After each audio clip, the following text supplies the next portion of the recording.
In today's lecture, we're going to be looking at similar chord sequences that we've been using before, but this time, rather than using lots of dissonance and things that are outside the area of the circle of fifths that we're normally working with, we're going to just change the root note of each chord.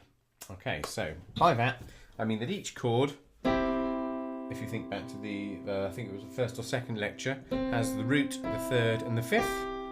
In this instance, the root note is a C, because it's a C major. And by moving the root, we can give the chord a whole new character. So if I, instead of having the root in the bottom, I put the second in the bottom. There's one, go up one is two.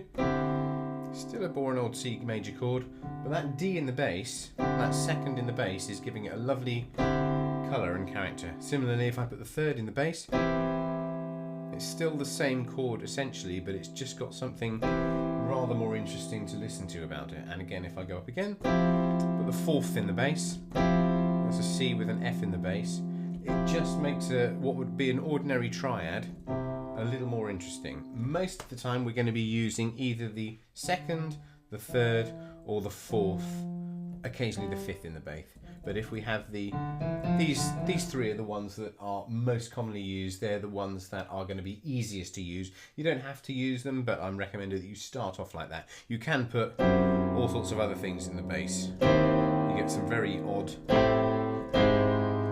dissonances if you really want to go down that route. But for now, we're just going to be putting either the second, the third, the fourth in the bass and see what we come up with. So best way to explain this is by a few examples. Here's example one. We've got very basic chords. They're right next to each other on the circle of fifths. F, C and D minor. F, C and D minor. Not particularly exciting in and of themselves, but what we're going to do is change the root note here to an E. So it was, and we revoice it to sound like this. Same chord sequence essentially, but it's now got a progression that's leading somewhere. You've probably heard that in quite a few songs. It's quite a common device that's used in many songs. So there's one example of what I mean by moving the root note. Example number two is moving the chord and keeping the same root note. Again, very simple chord sequence here. C, G, and F. Oh, sorry, C, G, and F. There we are.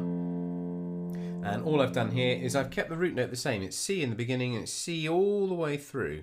It works quite well if you've got an intro to a song, or maybe a bridge where you want it to do something a little bit different. You've got this drone going on in the bass the whole time. So it was like this. Now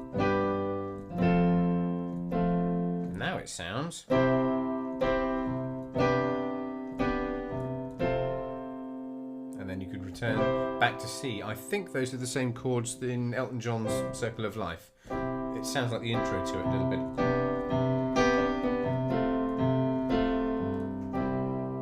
So you can see, just by keeping the root note the same, or by using a different root note to what the chord is, you can give basic triads a really nice colourful texture. Another example we've got here, we're using a little bit of dissonance on this one. So we've got the C to A minor, to A minor, to F. And I've done that same idea that we did in a previous video, where we use the minor chord in place of the major. It's called a minor 4 chord. It's something that we'll explore a little bit later on, but here's the one chord, C, go up 4, 1, 2, 3, 4. F is the 4 chord, and it's the minor 4 chord. Makes a particularly nice sort of cadence. If you've got a brief that says you should write something which is maybe a little bit sad, a little bit pensive, that minor 4 change, it's a really, it's like a little hack just to make a song sound a little bit happy, also a bit sad. And we've used that idea here. We'll get into that in more detail in a later video. So let's have a listen to the original. C minor, A, F. Okay, and all I've done is the F, I've put the second degree in the bass. I put a G in the bass instead. So it now sounds...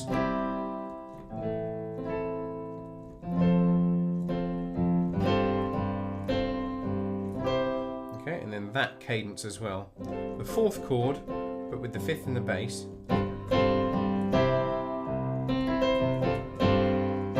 It's been used in loads and loads of pieces of music. It's a really handy little device that you can use yourself. Now then, if I put that dissonance in, it's now even more interesting with a little bit of dissonance. And then that. So the dissonance and the moving of the root note makes a boring chord sequence sound much more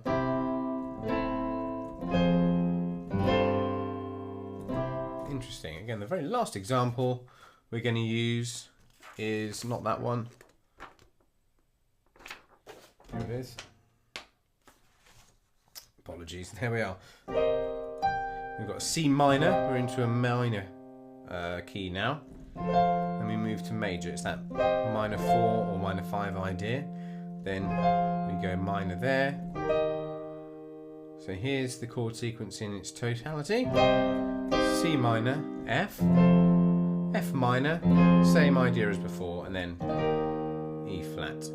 And just by changing the one root note, this time rather than putting the second in the root, I've put the fourth in the root, which is this. It gives it a lovely, almost a major sound, even though it's a minor chord. By putting this fourth in the root, it's got an almost majory sound, and it's as if it wants to go somewhere. It's got to resolve to there. Just like the last one, just is willing itself to resolve here. That tension and release between chords is a really, really useful idea whenever you're writing something. So you're always keeping it consonant, then you might build some tension, and that tension gets even more tense, and then you sort of release the listener from that anxiety to that. It's a really, really useful device to use in all your music. That tension in release, that mix between consonants and dissonance. Don't use it too much, don't overdo it. It can just sounding messy if you do too much of that sort of thing. But a little bit here and there adds a little bit of spice to it. Let's have a listen to this one more time. C, F, F minor, E flat. And then if we do it the way with the alternate chord, it's using very much the same ideas as the others. So have a go at doing that yourself. Come up with some simple chord sequences. Ideally keep them nice and consonant, and just see what happens when you move root notes around. You could move every root note if you like. So instead of going C, G, F, I could go backwards on the left hand.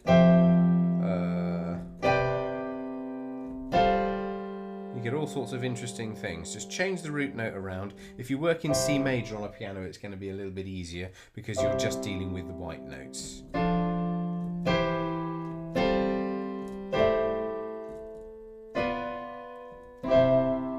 Yeah, I'm just pretty much improvising, making things up as I go along. Write down your ideas, again, like we've done in the other examples. Write lots of little miniature songlets, just get some ideas and things that you could use using that changing of the root note. Don't overcomplicate it too much at the beginning, and happy composing.